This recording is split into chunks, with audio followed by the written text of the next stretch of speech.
Gwen, I've got everything ready to go, so when you want to get everything rolling, I'm ready.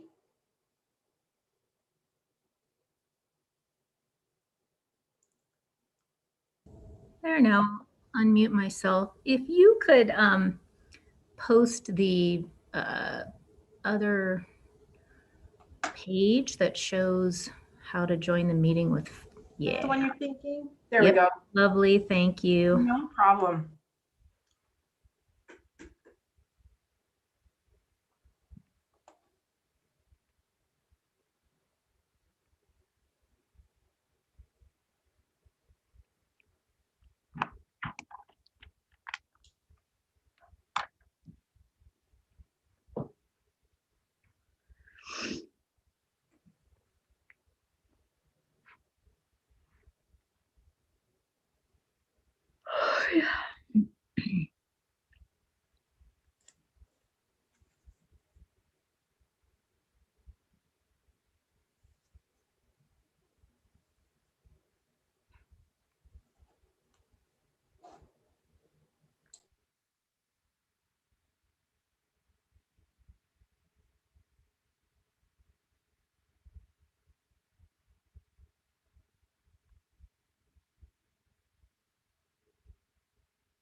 Great. Are we ready to go, Lisa?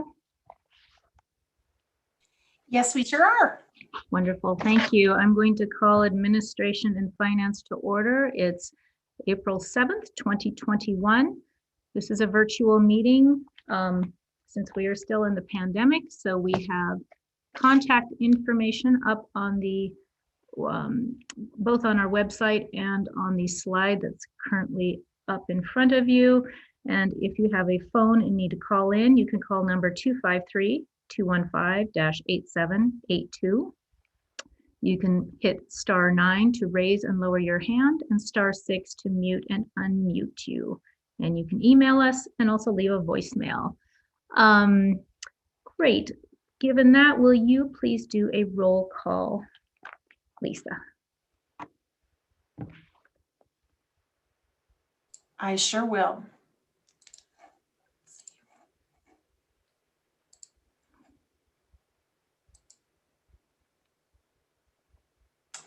All right, Stacy Anderson. Ouch. Not here. Mirtha Becerra. Looks like not here today. John Contos. Here. Heather Harp. Yes, or sorry, present. Jordan Hess. Present. Gwen Jones. Present. Julie Merritt. Present. Jesse Ramos. Present. Amber Sherrill. Present. Sandra Vasica. Present. Brian von Lossberg. Here. And Heidi West. Here. Excellent. That's 2 absent. 4, 6, 8, 10, 12. That's the scoop. Thank you. We have minutes from March 10th, 2021 to approve. Were there any changes to those minutes?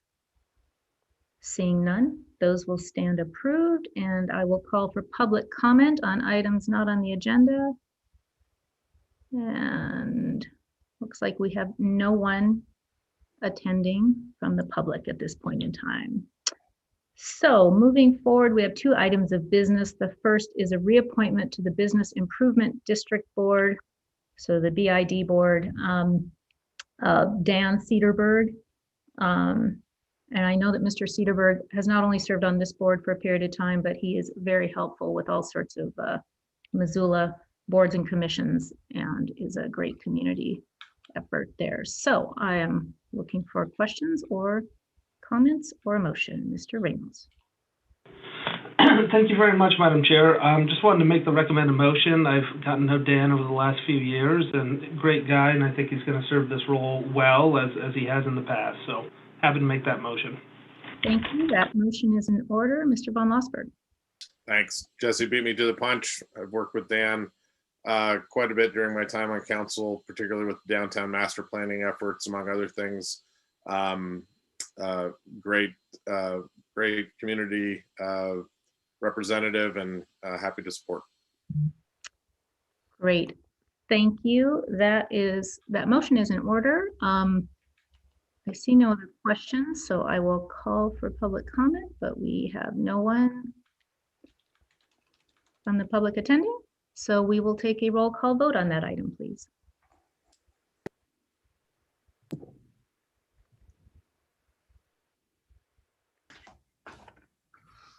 And we'll be there in just 1 second. Okay.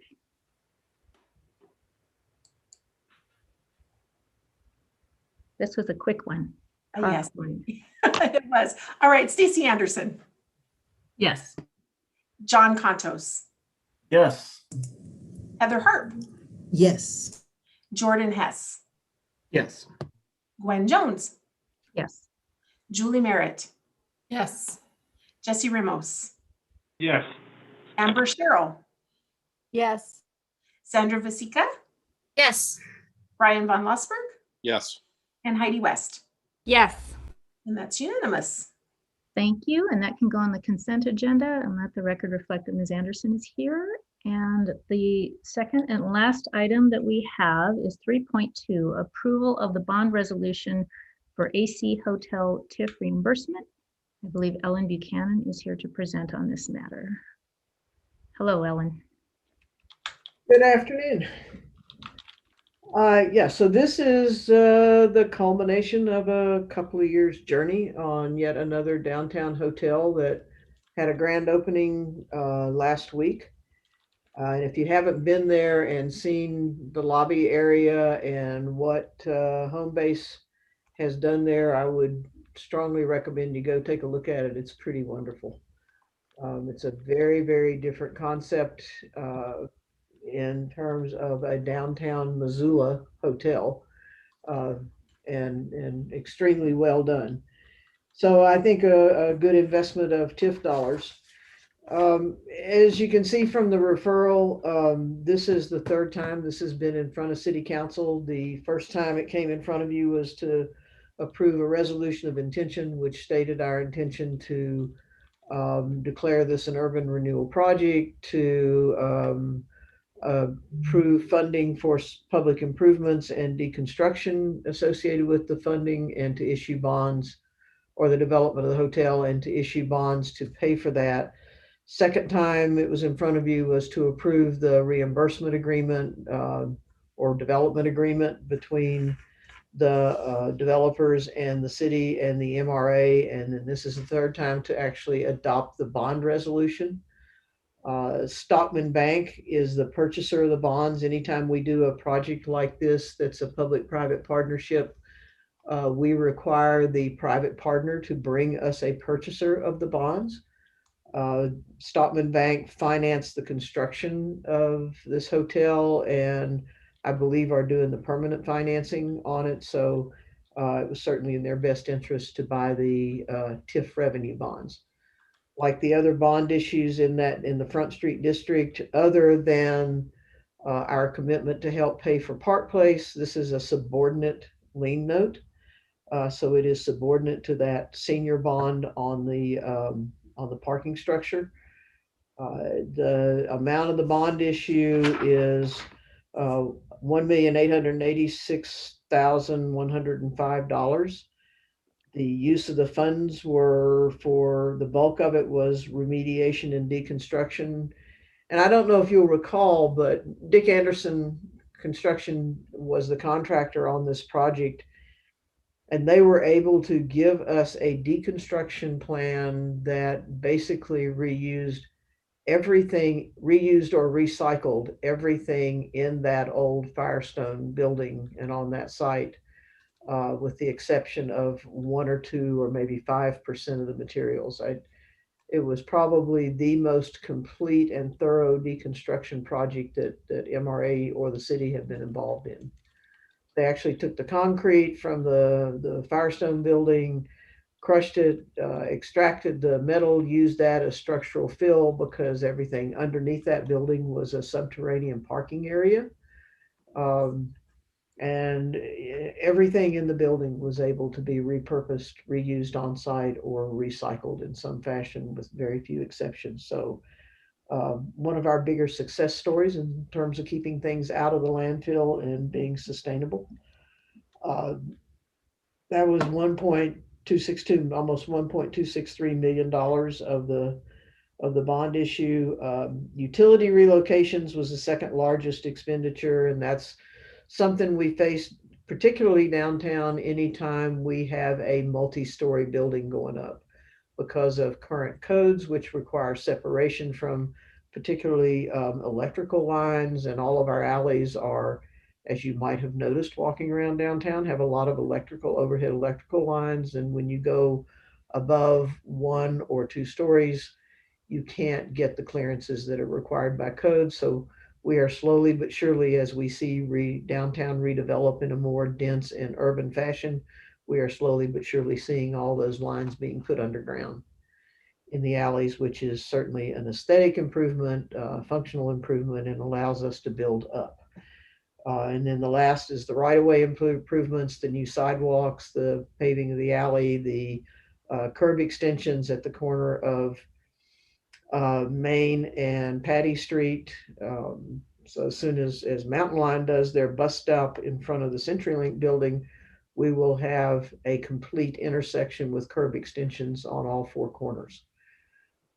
So I think with that, what you have in front of you is approval of the bond resolution, which allows us to sell these bonds to Stockman Bank, close out the financing, and close out the project.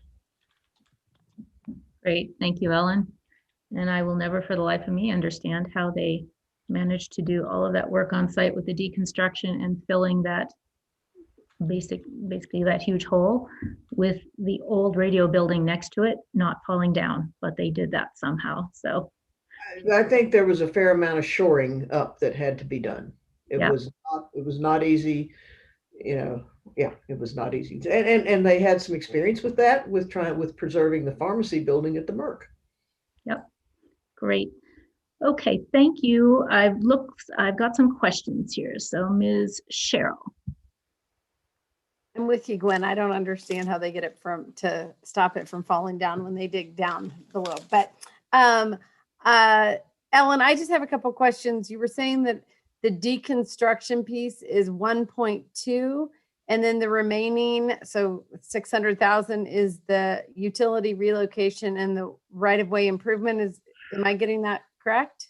That's correct. There's a memo attached to this that I put together that actually and also on the cover sheet that I did that actually itemizes those three major.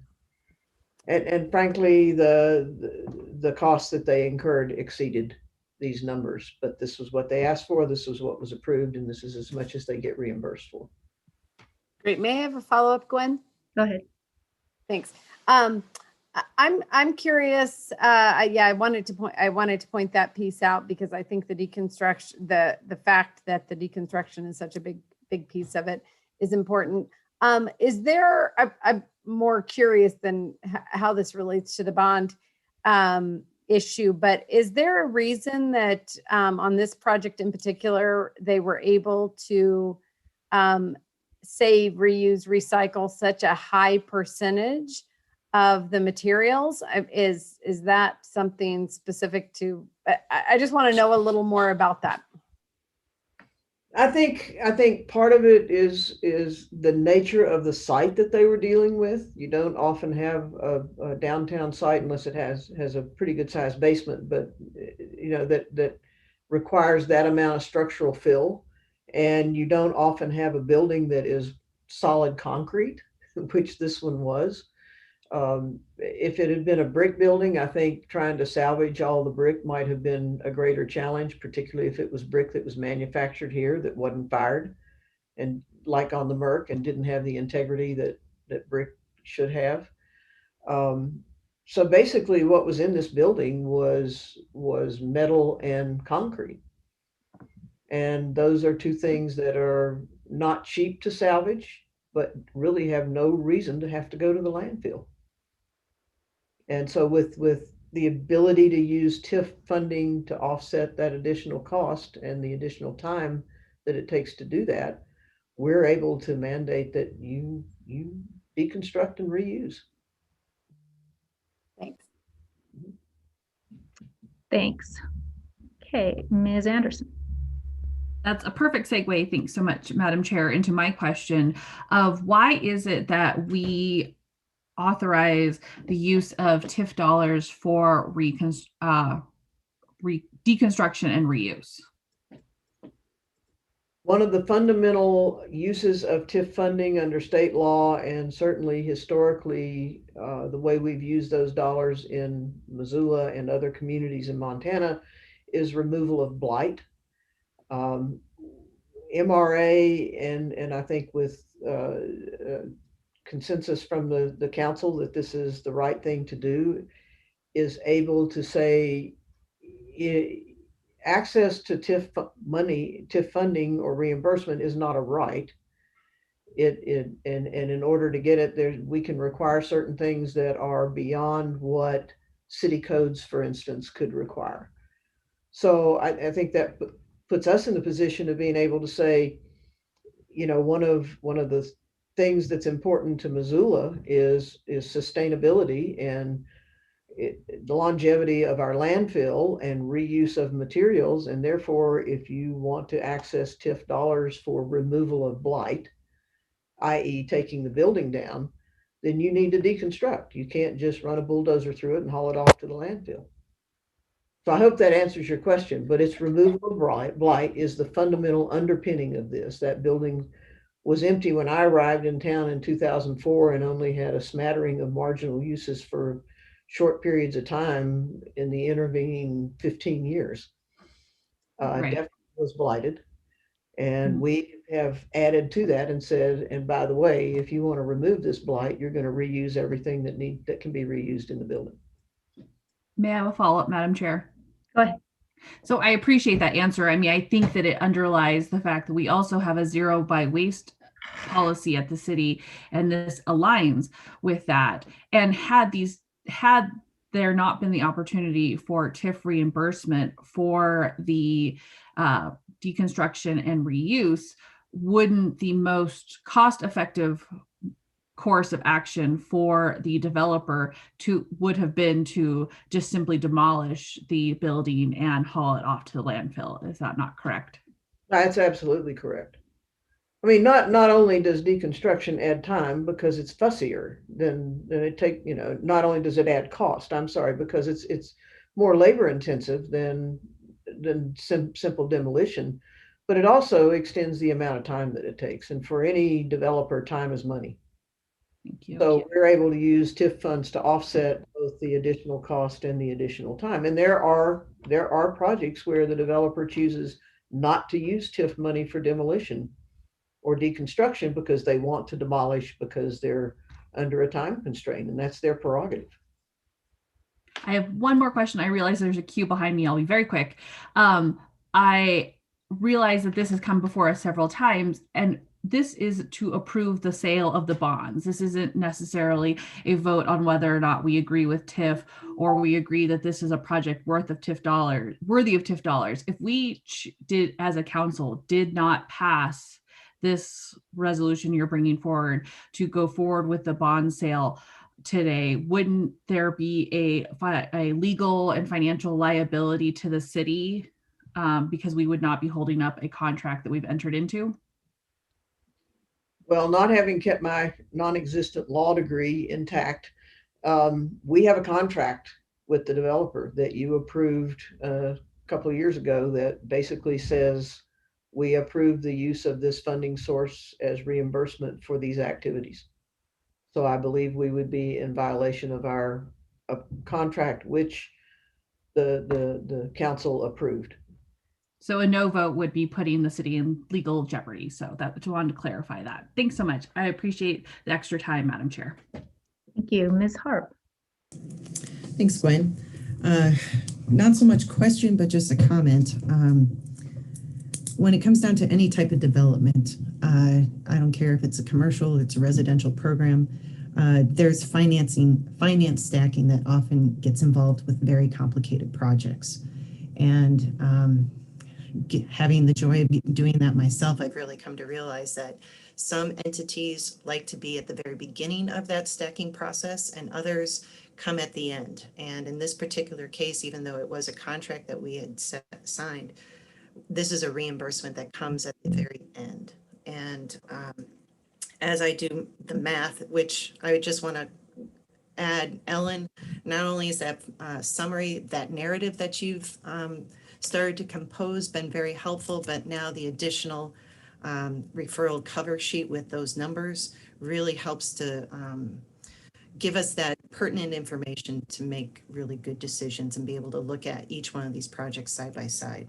But that math of the ratio of 1 to 12 illustrates that investing in our local businesses does pay off. And The taxes that we've been generating in the past for that building has been $15,000 a year, and that's going to grow to $208,000. So based upon that $1.8 million in TIF reimbursement that we've allocated, the payback period is 8.5 years. We don't necessarily get that for our public benefit projects, whether it's helping out with the food bank or with a bridge or something along those lines. But in this particular case, these are the kinds of projects that bring increment to those districts so that we can do those public benefit projects. So kudos for, again, trying to make this process more transparent by those additional documents for all of us to read and learn from. Thank you. And I would point out that the tax generation is an estimate on our part. We do not know how DOR is going to value this at this point because those notices haven't come out yet, but we have a formula that we've used historically that is pretty accurate. And then I hedge my bets by not figuring in any personal property whatsoever. And a hotel, as we know, is full of personal property. So this is strictly based on the investment that the developers have made in the project. Thanks. Appreciate that additional clarification. So if you look up the taxes next year, it might not be right to the dollar. Okay. All right. It's a conservative number. I hope so. For that clarification, Ellen. Mr. Ramos. Thank you very much, Madam Chair. Good to see you, Ellen. It's been too long. I just had a couple of quick questions, and I only had one, and then Ms. Anderson brought up that question. I remember you telling me something different than the answer you gave Ms. Anderson when I first got onto council, and I can certainly go grab those minutes and look at it, but I remember I was upset that I wasn't even on council when we agreed for the mercantile bonds, and I said, well, how can we actually contractually guarantee something when we're the member of a democratic body and those people are voted in by the people? And that can change over the course of time. And you said, well, nowhere in that document does it say we have to. The developer assumes that risk that the council might not issue those bonds because it does happen so long. How could it even be possible that we could get sued for something when this is a brand new or a different council than it was a couple years ago when this was passed? Isn't that kind of undermining democracy? I don't really get that. If those elected representatives are different and the people have chosen somebody different, how can we be contractually obligated to something that prior council members did and be under legal liability to give this money out? I know that before, a few years ago, you said that there was a difference and that we didn't necessarily have to. I just want some clarification. So I'm happy to take a stab at that. I'm not an attorney, and I don't believe that Mr. Nugent is in this meeting, but I'm not even going to touch the question of whether or not a city council can obligate future councils to honor agreements that they've approved. That's a whole nother discussion. I don't recall the conversation you and I might have had a number of years ago, but my assumption is that conversation either revolved around, can a council obligate future councils, and or that conversation took place prior to city council approving the specifics of a development or a reimbursement agreement. In this case, So you're saying city council specifically approved the development agreement / reimbursement agreement, which has, obligations of the city in it. It has obligations of the developer in it. And just to clarify, the reason that this action takes place on the end of a project is we do not reimburse until a project has gotten a certificate of occupancy. I mean, the demolition took place years ago, but we don't reimburse for any of that until we have a real project that is generating revenue. Follow up, Mr. Ramos? Thank you, Madam Chair. I appreciate that answer. It doesn't seem to, I'm not going to be dictated by something I didn't even vote for on my decision. But in any event, I'll go on to the next one. Do you think this would have happened without TIF money? Do you think that Mr. Holleran, with his nice little mercantile hotel, would have been fine with that empty lot? Or do you think it just would have happened in a different form? He still would have done it without TIF money? I believe if you go back and look at at the record, and I'm going from memory here, but I'm pretty sure I'm correct. He was asked that question in an MRA board meeting, whether what impact it would have had on this project had he not had TIF funding available, and the answer was he would not have built it. Now, Not at all. I think that Or was, he would have built. I believe that was the answer to the question. I have a hard time believing that, but that is certainly Mr. Holleran's prerogative to answer that. And then my final question for you, if I may, Madam Chair, it's my last one. I'll keep it quick. Go ahead. You can have a follow-up. What is the total principal and interest on this once you include the interest bonded out over that duration? I'd have to pull up the amortization schedule, which is attached to the bond resolution, which you have in your packet, and it's not on my desk this instant. But I can, that's in that amortization schedule, I believe. And I can walk across the room and pick it up if you want me to give you a number. Well, I'll just save that for Monday. Yeah, we're getting close on time here, and I want to be able to finish on time. So why don't you bring that on Monday, Ellen? All right, going on, Mr. Von Mossberg. I believe you need a motion, and I'll put the motion on the floor. Thank you. And Ms. Merritt, you had a question also?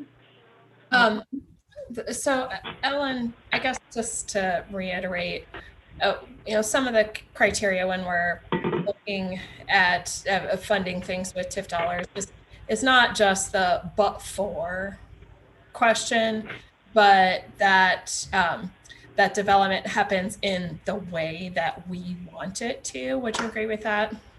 Yeah, absolutely. We are able to use TIF funding as leverage to get better design, better outcomes, deconstruction as opposed to demolition, which is the bulk of this funding.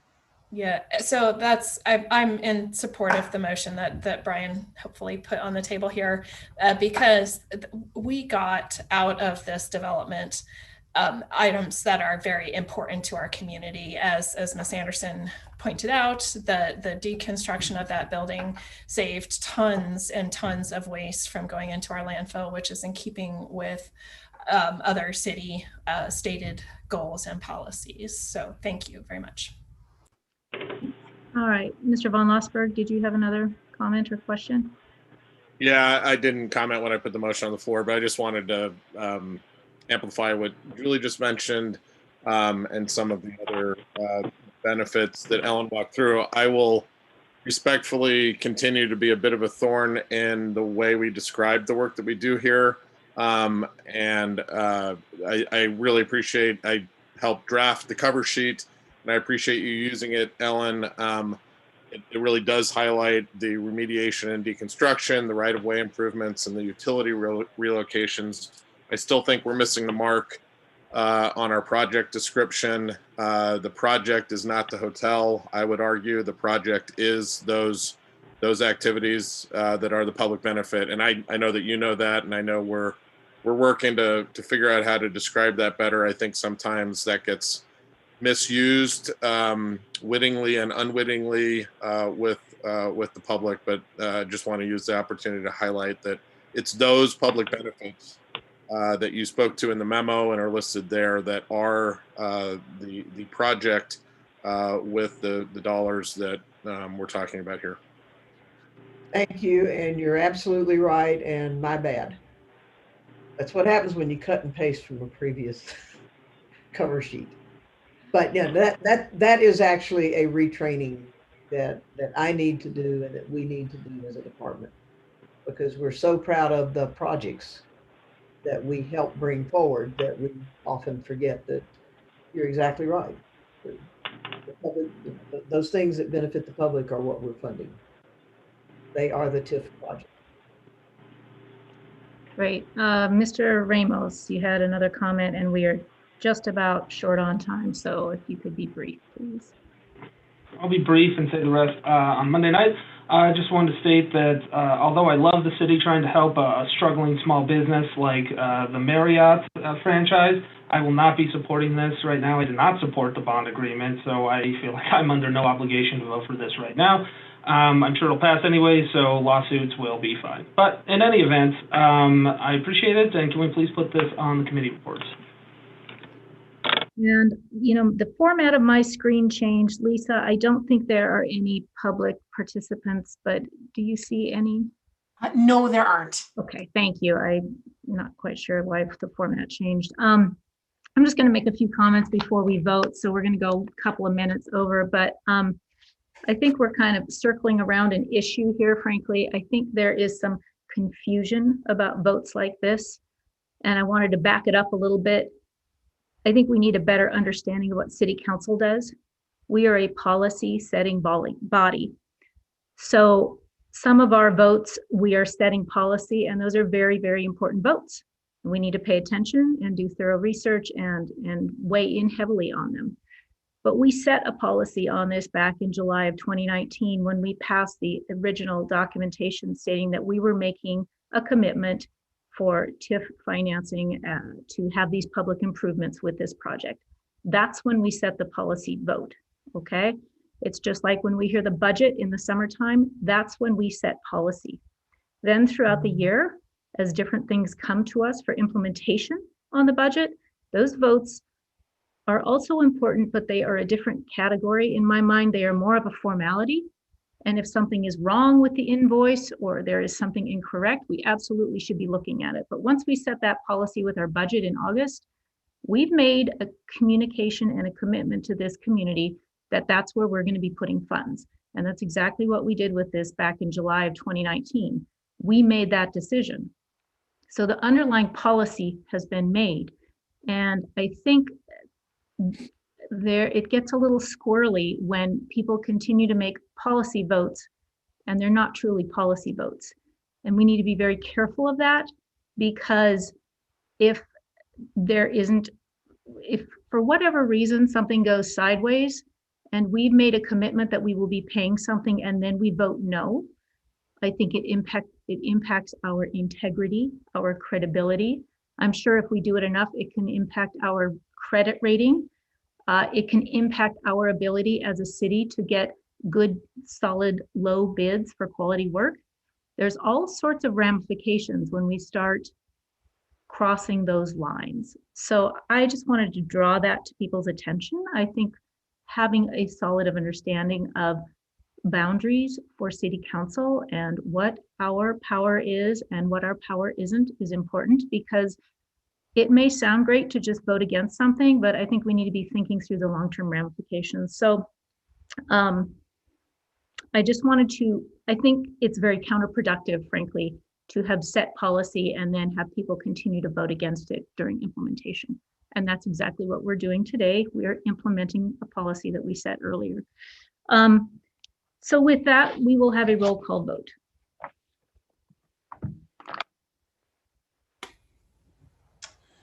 All right, just getting eScribe to cooperate. Hang on one quick second.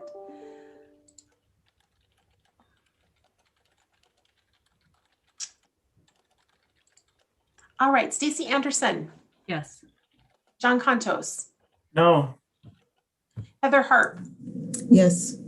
Jordan Hess, Yes. Gwen Jones, Yes. Julie Merritt, Yes. Jesse Ramos, No. Amber Sherrill, Yes. Sandra Vasica, No. Brian Von Losberg, Yes. and Heidi West. Yes. So that is 2, 4, 6, 8 yeses and 3 nos. Thank you so much. And that will go into committee reports as my prerogative. And I appreciate everyone's time today, and we will stand adjourned.